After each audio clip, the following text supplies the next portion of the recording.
Hello students, জ্ঞানজ্যোতি coaching সেন্টারের পক্ষ থেকে তোমাদের সকলকে জানাই আরো একবার স্বাগত।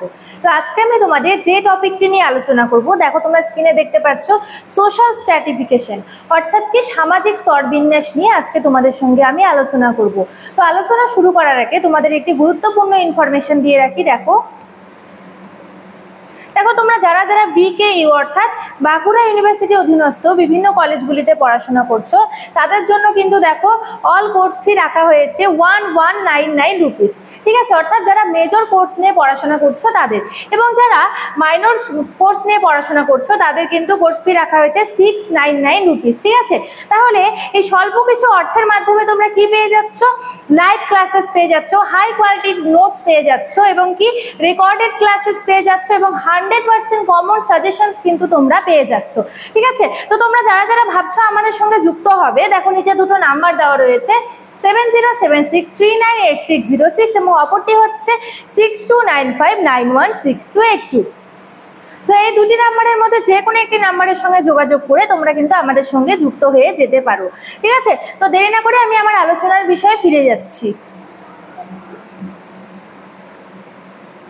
দেখো প্রথমে আজকে বললাম, আজকে আমার আলোচনার বিষয় হচ্ছে কি? Social stratification. ঠিক আছে, সামাজিক স্তরবিন্যাস। যেমন ধরো সাধারণভাবে বলা যায় সমাজে বসবাসকারী ব্যক্তিবর্গের বিভিন্ন পর্যায়ে বিভক্ত করাকেই কি বলা হয়? সামাজিক স্তরবিন্যাস বলা হয়। ঠিক আছে, অর্থাৎ যে সমাজের যে মানুষজন রয়েছে, সমাজের মানুষকে বিভিন্ন স্তরে মানুষের যে বিভিন্ন স্তরে ভাগ হয়ে যাওয়া, এটাকে কিন্তু আমরা সামাজিক স্তরবিন্যাস বলতে পারি। যেমন ধনী, দরিদ্র, শ্রমিক, মালিক ইত্যাদি। ঠিক আছে, আর এই কারণে এই সামাজিক স্তরবিন্যাস বলতে সমাজে ব্যক্তি, গোষ্ঠী এবং শ্রেণীর অসম অবস্থান বা অসম মর্যাদার বিন্যাসকে বোঝানো হয়ে থাকে।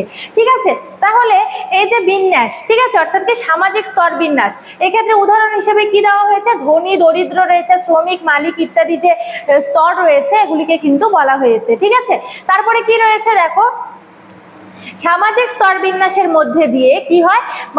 মানুষের মর্যাদা, তারপরে সম্পত্তি, ক্ষমতার পার্থক্য চিহ্নিত হয়, এবং কি হয়?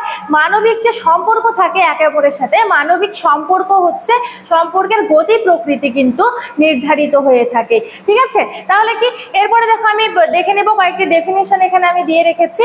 যেমন দেখো এখানে স্তর হবে, হ্যাঁ একটু স্পেলিংটা ঠিক করে নেবে।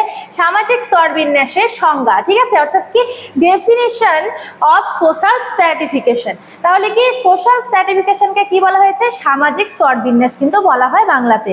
ঠিক আছে, তাহলে কি বিভিন্ন সমাজতত্ত্ববিদ বিভিন্নভাবে সামাজিক স্তরবিন্যাসের সংজ্ঞা প্রদান করেছেন। এর মধ্যে বিশেষ কয়েকটি সংজ্ঞা নিয়ে আজকে আমি তোমাদের সঙ্গে আলোচনা করব। তাহলে প্রথমে কি রয়েছে আমরা দেখে নিই।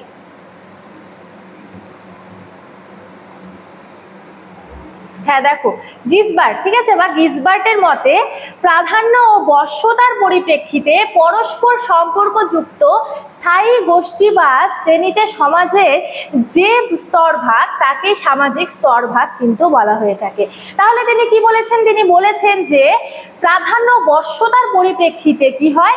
প্রাধান্য ও বশ্যতার পরিপ্রেক্ষিতে পরস্পর সম্পর্কযুক্ত স্থায়ী গোষ্ঠী, ঠিক আছে, যে কোনো স্থায়ী গোষ্ঠী বা শ্রেণীতে সমাজের যে স্তরভাগ তাকে কিন্তু সামাজিক স্তরবিন্যাস বলা হয়েছে। ঠিক আছে, এখানে কি রয়েছে? Social stratification is the division of society into permanent groups and categories, কি এখানে রয়েছে? Line with each other by their relationships of কি সুপারিয়রিটি অ্যান্ড কি সুবার্ডিনেরিটি। ঠিক আছে, তাহলে কি এরপরে দেখো যেটা রয়েছে সেটা হচ্ছে সরোকিন। তারপরে প্রথম সংজ্ঞাটি আমি দিয়ে দিলাম, প্রথম সংজ্ঞাটি কার ছিল? গিসবার্টের। ঠিক আছে, এবং দ্বিতীয় সংজ্ঞাটি যেটা রয়েছে সেটা হচ্ছে সরোকিন। ঠিক আছে, সরোকিন বা সরোকিন। সরোকিনের মতে নির্দিষ্ট একটি জনগোষ্ঠীতে উঁচু বা নিচু অবস্থানের ভিত্তিতে শ্রেণী সমূহের মধ্যে যে পার্থক্য বিদ্যমান থাকে তাকে কিন্তু সামাজিক স্তরবিন্যাস বলা হয়। ঠিক আছে, তাহলে কি বলেছেন তিনি? একটি নির্দিষ্ট একটি জনগোষ্ঠী, অর্থাৎ মানুষের যে গোষ্ঠী রয়েছে সেই জনগোষ্ঠীর উঁচু নিচু অবস্থানের ভিত্তিতে শ্রেণীসমূহের মাধ্যমে যে পার্থক্য বিদ্যমান থাকে তাই হলো সামাজিক স্তরবিন্যাস।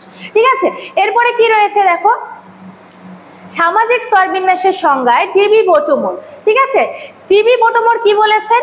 বলেছেন সকল সমাজ কাঠামোতেই বিভিন্ন স্তর ও শ্রেণীতে সমাজের বিভাজন এবং তার ভিত্তিতে যে ক্ষমতা ও মর্যাদা ক্রমোচ্চ বিন্যাস পরিলক্ষিত হয় তাকেই বলা হয় সামাজিক স্তরবিন্যাস। দেখো আমি আরো একবার বলে দিচ্ছি, তিনি কি বলেছেন? টিবি বটমোর সকল সমাজের কাঠামোতেই কিন্তু বিভিন্ন স্তর থাকে, ঠিক আছে। তাহলে কি সকল সামাজিক কাঠামোর বিভিন্ন স্তর ও শ্রেণীতে সমাজের বিভাজন এবং তার উপর ভিত্তি করে যে ক্ষমতা মর্যাদার ক্রমোচ্চ বিন্যাস পরিলক্ষিত হয় তাকেই কিন্তু সামাজিক স্তরবিন্যাস বা সোশ্যাল স্ট্র্যাটিফিকেশন কিন্তু এখানে বলা হয়েছে। তাহলে কি আজকে আমার আলোচনার বিষয় ছিল যে সোশ্যাল স্ট্র্যাটিফিকেশন কি, ঠিক আছে। অর্থাৎ কি আমি আরো একবার বলে দিচ্ছি যে সাধারণভাবে বলা যায় সমাজের বসবাসকারী ব্যক্তিবর্গের বিভিন্ন পর্যায়ে বিভক্ত করাকে কিন্তু সামাজিক স্তরবিন্যাস বলা যায়। অর্থাৎ এক কথায় কিন্তু এটা উত্তর আমরা বলতে পারি, ঠিক আছে। তাহলে দেখে নাও তোমরা। তো আমি আজকে আলোচনা এতটুকুই রাখলাম। দেখা হচ্ছে পরের ভিডিওতে। ভিডিওটি ভালো লাগলে like, comment, share and subscribe করে রেখো, ঠিক আছে। তাহলে আমি ভিডিওটি এখানেই শেষ করছি। Thank you so much.